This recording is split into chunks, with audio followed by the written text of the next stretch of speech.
If this rubber piece here is too high, what could happen is the paddle can come, restrict the momentum of the ball going in, and when the paddle moves away, if this is too high and there's a lip there, the ball will just kind of hang up there for an instant, and it won't just flop in like it's supposed to. And what will happen is then the next hump will come around, the ball won't be centered, and you'll hear a clunk. If it's too low, the ball's going to roll off of the flange, drop down, and then you'll never be able to get your ball lift low enough to the ball because to get it the right height on the top of the ball, if this is too low, before you can get the right height, the ball will wedge itself between the flange here and the ball lift belt, and you'll have to raise the ball lift so it falls in, and then it falls down into the valley of the lift arm because it's too low, and you won't be able to lower your ball lift enough, and you can get spinach down here. So just make sure that this is even here.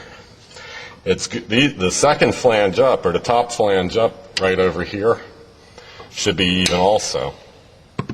Sometimes when you shim these out, this rubber is going to be higher. This rubber here will be higher than the flange, or it could be lower than the flange, and you can adjust for that. Right now it's nice and flush, it's even, it just goes straight across. There's no lip. It's all right if it's a little bit higher, but as you can see by the screwdriver maybe on the film, I don't know, it's pretty much even. Now, if you want to make an adjustment on that, just pull your lift arm straight up and out, and this radius here you can change a little bit. This type of steel, we make it so you can bend it, and if you put it on your knee and just give it a little flex in other words, if you put your knee over here like this and just give it a little bit of a flex, bend it in, I'll show you what happens here. Okay, we just flexed it in. We're going to stick it back in. Now, I don't know if you can see real well in the camera, but this part of the ring right here is a good 1/4 inch. Look at a good 1/4 inch difference is below the flange here. The rubber on the lift arm, probably a good 1/4 to a 1/2 inch inward from the lift arm. So that's not where you want it. You want it even. If you need to take it out and you want to change the angle on it,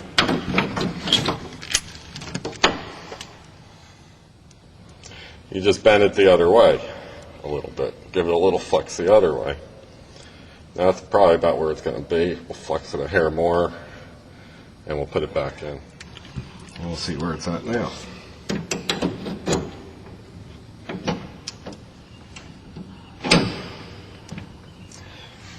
Now if you notice, the rubber here is much higher.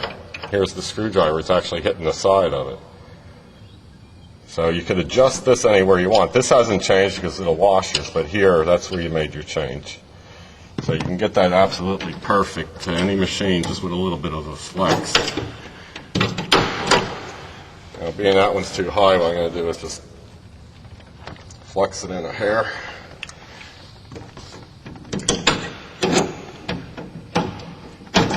And stick it back in, and now it's even again. So right now the entire rubber is even with each flange, and you can do that just by the way I showed you. Okay, if one machine is higher than the other, what you want to do is put enough washers in here to adjust this rubber piece to the higher machine, so that the flange here, if this machine was higher, is even with the rubber. If the other flange on the opposite machine is lower, then what you could do is just mark it with a pen or a pencil how much it's sticking up above the metal flange. Take it out and then just take it down a little bit on your hand grinder, and from the ball's perspective it'll think that the machines are even. But the rubber on these lift arms are made really thick so that you can do that.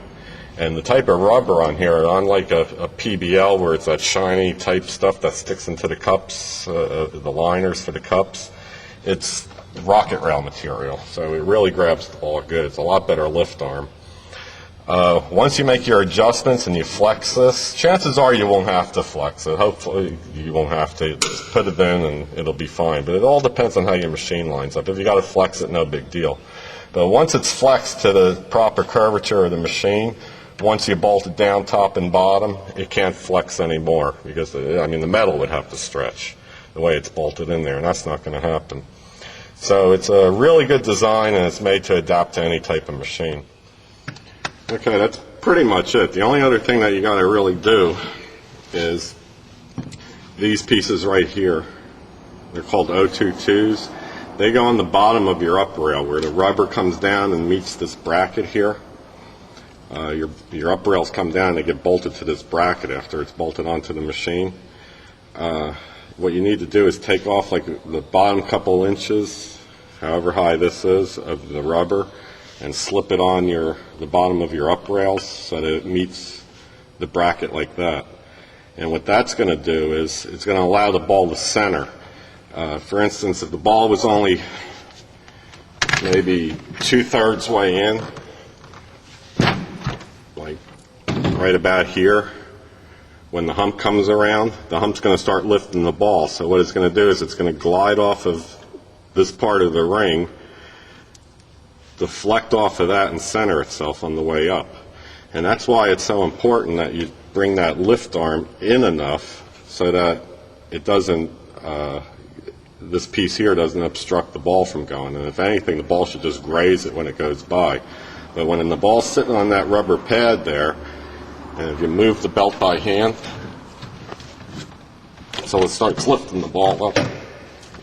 If you look down from the top of the machine, you should see clearance between the ball and these pieces right here. And then you know everything's set right. And you got enough shims on the rubber piece up in here where we talked about. Now, if the hump is there, as the ball rolls up to it, the ball's not going to center all the way. The ball will go up, it won't go all the way in until the hump goes by, and then it'll drop in. If the hump is just coming up to it, as the ball's getting there, the hump will close up. Because of the slope of the hump when it comes up, all the ball lift belt has to do is rotate maybe an inch or so, and it'll close off the window of opportunity for the ball to go in. And as the hump goes by, the ball will just turn a little bit and then fall in. If the ball lift is too high, it'll allow the ball to go in a little further than it should. You can get a little clunking. So it's real important you get that ball lift as low as you can possibly get it with the ball still going in, and get that lift arm adjusted right. And really, those are the only things you really got to look for. So to just highlight it, these pieces are real important to put on. You got to have them. 3 washers in the back so that your shimming is right in relationship to your up rails. Your rubber pad on the bottom, however many washers it takes to put on the bottom to raise or lower the rubber pad so that it's even with the rings, that's how many you put there. A 4-inch spread on your big spring that puts the tension on the ball lift belt, and get the ball lifted as low as you can possibly get it with the ball still going in without an obstruction. Providing you set it up like that, this unit works smooth as silk, and I don't care how much oil you put on that ball, it's going up.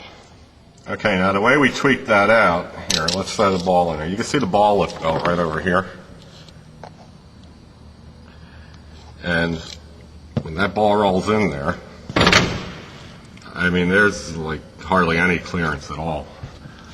You can put the ball in and maybe rock it forward a little bit, but that's how well we got this thing tweaked out. But the bottom line is the less clearance down there, the better. You can have a little bit of daylight between the ball and the belt, but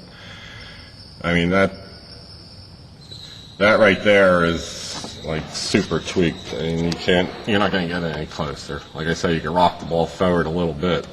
But when that hump comes around, the hull of the opening is going to get smaller, and and nothing's going to stop the ball from going up. I don't care how much oil you put on there.